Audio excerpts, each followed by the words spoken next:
एकीकडे मुंबईमध्ये नेते मंडळी नालेसफाईच्या पाहणीचा दौरा करते, तर दुसरीकडे मनसेने मात्र नालेसफाईची पोलखोल करण्यासाठी आंदोलन सुरू केलंय। अंधेरीच्या साकीनाका परिसरामध्ये मनसे विभाग अध्यक्ष महेंद्र भानुशाली यांच्या नेतृत्वात थेट नाल्यामध्ये उतरून आंदोलन करण्यात आलं। जोपर्यंत पालिकेचे पदाधिकारी येत नाहीत तोपर्यंत हे आंदोलन सुरू ठेवण्याचा इशारा मनसैनिकांनी दिलेला आहे।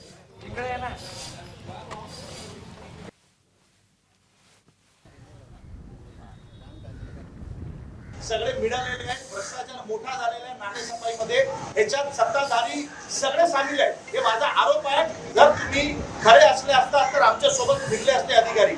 आता हे टेबल लावलंय, अर्धा फीटवर हा टेबल उभा आहे, म्हणजे काय गाड काढली असेल मला तुम्ही सांगा। काय ह्याच्या हे नाले साफ केले, तिथं पत्रे लावलेत बघा, तुम्हाला दिसत असेल, म्हणजे तुम्हाला हे नाले दिसले नाही पाहिजे त्यासाठी पत्रे लावलेत। काय फायदा ते पत्रे लावून मला सांगा। दरम्यान मनसेच्या आंदोलनावरती भाजपचे मुंबई अध्यक्ष अमित साटम यांनी टीका केली आहे। एवढ्या बोंबा मारून फक्त 6 आले, ते आता अस्तित्व जपण्याचा प्रयत्न सुरू असल्याचं त्यांनी म्हटलंय। त्यांचा जो काही प्रयत्न आहे तो त्यांना लखलाभ असल्याची टीकाही त्यांनी केली। त्यांच्या पक्षाचे निवडून आले 6 आणि एवढ्या मोठ्या बोंबा मारून फक्त 6च आले आणि त्यामुळे मुंबईकरांनी त्यांना नाकारलेलं आहे आणि त्यामुळे कुठेतरी स्वतःचं अस्तित्व जपण्याचा एक केविलवाणा प्रयत्न या मुंबई शहरामध्ये काही लोक करतायत। त्यांचे प्रयत्न त्यांना लखलाभ असो।